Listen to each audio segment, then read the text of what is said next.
Hello കൂട്ടുകാരെ, ഇന്ന് എൻ്റെ പുതിയ വീഡിയോയിലേക്ക് എല്ലാവർക്കും സ്വാഗതം. ഞാൻ ഇന്ന് 4 മണിക്ക് കോഴിക്കോട്ടെയാണ് ഉണ്ടാക്കാൻ പോകുന്നത്. അപ്പോൾ ഞാൻ എന്ത് ചെയ്തു, ഫ്രൈ പാനിൽ ഒരു തുള്ളി വെള്ളമൊക്കെ ഒഴിച്ച് കൊടുത്ത് ശർക്കരയൊക്കെ ഇട്ട് നന്നായി ഇളക്കി അങ്ങോട്ട് കൊടുത്തതിന് ശേഷം ഞാൻ ഒരു തേങ്ങ പൊളിച്ച് നാളികേരമൊക്കെ ചെരുകി അങ്ങോട്ട് സെറ്റാക്കി വെച്ചിട്ടുണ്ട് കേട്ടോ.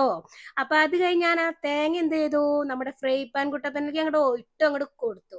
അത് നന്നായി അങ്ങോട്ട് ഇളക്കി അങ്ങോട്ട് മറിച്ച് അങ്ങോട്ട് ഞാൻ കൊടുത്തു. അത് കഴിഞ്ഞതിന് ശേഷം ഞാൻ മിക്സിയിൽ എന്ത് ചെയ്തു, 4 ഏലക്ക എടുത്ത് അങ്ങോട്ട് പൊടിച്ച് വെച്ചിട്ടുണ്ടായിരുന്നു. അപ്പൊ അതും കൂടി ഞാൻ അങ്ങോട്ട് ഇട്ട് കൊടുക്കാൻ പോവാണ്.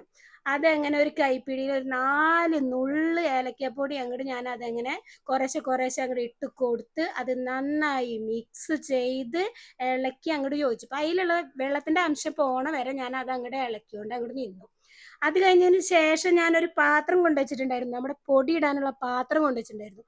അപ്പൊ അതിലേക്ക് കുറച്ച് പൊടിയൊക്കെ ഇട്ട് കൊടുത്ത് അതിലേക്ക് ഒരു നുള്ളു ഉപ്പിട്ട് കൈ കൊണ്ടൊന്ന് മിക്സ് ചെയ്ത് കൊടുത്തതിന് ശേഷം ഞാനത് ചൂടുവെള്ളം അടുപ്പത്തിൽ നിന്നെടുത്ത് മറ്റേ കപ്പിൽ ഒഴിച്ചതിന് ശേഷം ഞാൻ അതിലേക്ക് ഒഴിച്ചു കൊടുത്തു. അത് നന്നായി അവിടെ മിക്സായി ഇളക്കി മറിച്ചു. ചൂടുള്ള കാരണം കൈ കൊണ്ട് എന്തായാലും നമുക്ക് ഇളക്കി മറിക്കാൻ പറ്റില്ലല്ലോ.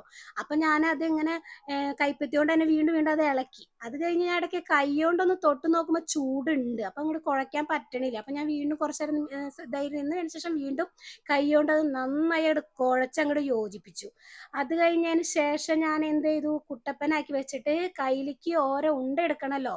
അപ്പം അതിന് ഓരോ ഉണ്ട ഞാൻ ഇങ്ങനെ കയ്യിലേക്ക് എടുക്കാൻ പോവുകയാണ്. അപ്പം കയ്യിലേക്ക് എടുത്തതിന് ശേഷം ഞാൻ എന്ത് ചെയ്തു, അതിൻ്റെ ഫില്ലിങ് കറക്റ്റാക്കി അതിൻ്റെ ഉള്ളിലേക്ക് അങ്ങോട്ട് വെച്ച് അങ്ങോട്ട് കൊടുത്തു. ഷേപ്പിന് വേണ്ടിയിട്ട് നല്ലോണം നല്ലോണം പരത്തി അതിൻ്റെ ഉള്ളിലേക്ക് അങ്ങോട്ട് വെച്ച് കൊടുത്തു.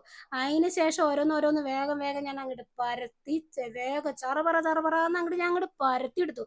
അതിനിടയിൽ എൻ്റെ മക്കൾക്കാണെങ്കിൽ കോഴിക്കോട്ട ഭയങ്കര ഇഷ്ടമാണ്. ഞങ്ങൾക്ക് എല്ലാവർക്കും ഇഷ്ടമാണ്. തൃശ്ശൂർകാർക്ക് ഉണ്ടല്ലോ, കോഴിക്കോട്ടെന്ന് വെച്ചാൽ ഭയങ്കര ഇഷ്ടമാണ്. അത് കഴിഞ്ഞതിന് ശേഷം ഞാൻ ഇഡ്ഡലി ചെമ്പിൽ ഒരു വാഴയിലൊക്കെ വെച്ച് അതിലേക്ക് ഓരോന്നോരോന്നോരോന്ന് പരക്കണം. ബാക്കി ഒരു മണിപ്പുട്ട് പോലെ കുഞ്ഞിതാക്കി വെച്ചിട്ടുണ്ട്, അതെൻ്റെ മക്കൾക്ക് കൊടുക്കാനാണ് കേട്ടോ, ഇഷാനിലാനും. അപ്പം എന്ത് ചെയ്തു, ഞാൻ 2 ഗ്ലാസ്സിലേക്ക് ചായ ഞാൻ വെച്ചിട്ടുണ്ടായിരുന്നു. അപ്പം ഞാനത് കോഴിക്കോട്ട റെഡി ആയതിനു ശേഷം ഞാൻ ആവി പരക്കണ കോഴിക്കോട്ട പ്ലേറ്റിലേക്ക് മാറ്റി ഓരോന്നോരോന്ന്.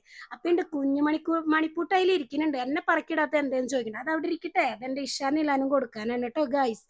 അത് കഴിഞ്ഞതിന് ശേഷം ഞാൻ ചൂട് ചായ 2 ഗ്ലാസ്സിലേക്ക് അങ്ങോട്ട് ചൂട് ചായ അങ്ങോട്ട് ഒഴിച്ചു കൊടുത്തു. പിന്നെ മറ്റൊരു വീഡിയോയിലുമായിട്ട് അടുത്ത വീഡിയോ